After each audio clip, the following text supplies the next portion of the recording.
The Garo people live in the Garo hills of northeast India in the state of Meghalaya.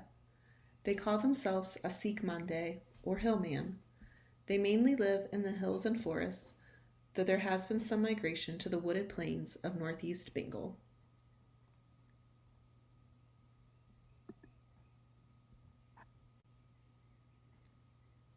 The Garo practice jhum, or swidden, cultivation. Their main crops are cotton and rice, though recently there has been a switch to banana cultivation. They also obtain food through hunting and gathering, and raising cattle, pigs, and poultry.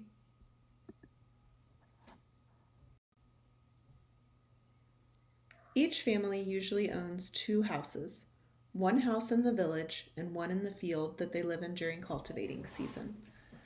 The field houses are built high to keep them safe from elephants.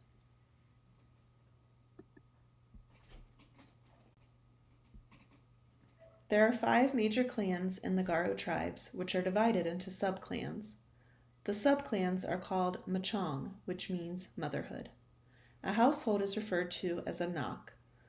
The Garo practice clan or subclan exogamy in marriage. Here we see images from a traditional Garo marriage ceremony.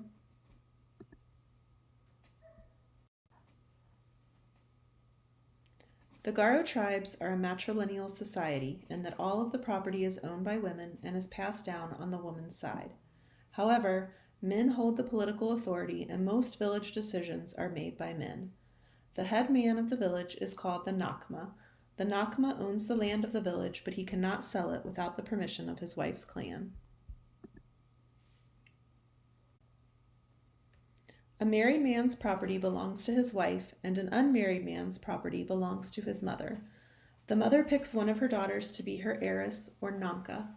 The Nanka inherits her mother's property, but she must also agree to take care of her mother in her old age. The Nanka's father picks a husband for her from among his sister's sons. The other daughters are called agate. Their father may also pick a husband for them, but they are free to choose a different husband if they wish.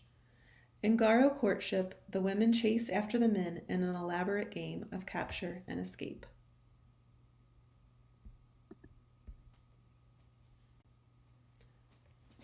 The Garo choose steep land for their villages, near a water source and with suitable land for cultivation.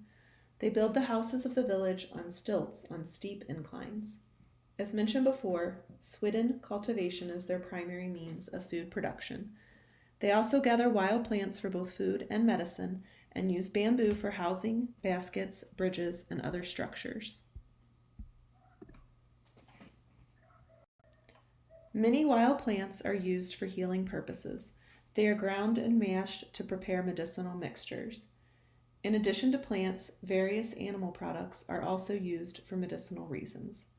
For example, elephant fetus is consumed to help with a difficult labor and delivery, and hornbill fat is thought to help with arthritis.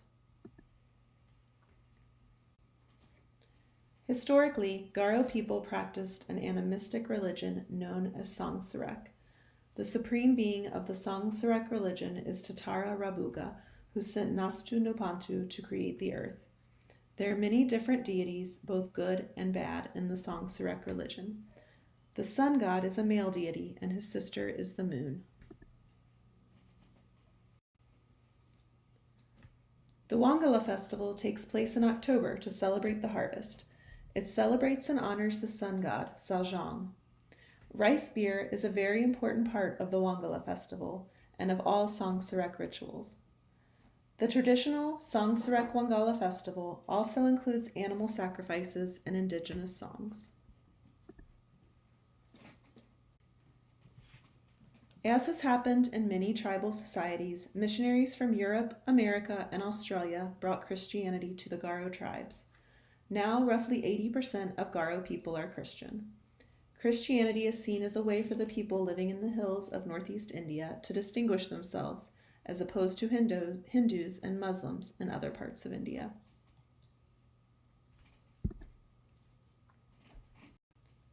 Schools in the Garo hills are Christian. The few Garo villages that still practice Sangsurek and have not converted to Christianity are often illiterate. Because of this, they are not able to access the Meghalaya state bureaucracy and support that Christian Garo are able to access. They are poor in comparison to Christian Garo and are virtually powerless politically. Christian Garo rituals, such as the funeral ritual, often contain elements of Songsurak rituals. However, rice beer is very important to Songsurak rituals but is prohibited by Christians. Christians also avoid consuming sacrificial foods that are an important part of Songsurak religion.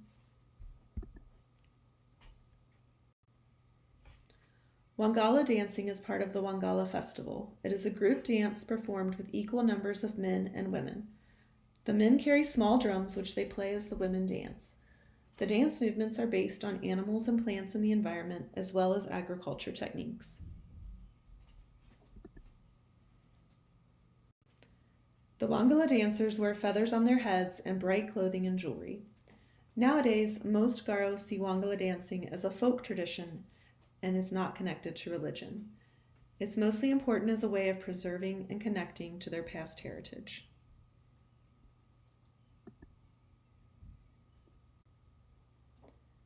Wangala dancing is often performed and portrayed out of context of the Wangala Harvest Festival. It is performed at different times of year as part of Meghalaya state events. Local politicians may use imagery from Wangala dances if they want to emphasize their Garo heritage.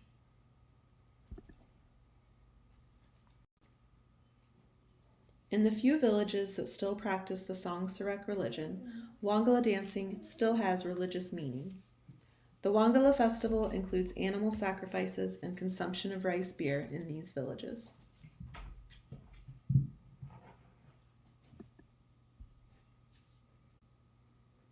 Like many tribal societies, the Garo people are straddling the line between tradition and the globalized society. As many Garo people integrate into the Indian state, they try to keep their connection to their heritage through learning the traditions of the Garo tribes.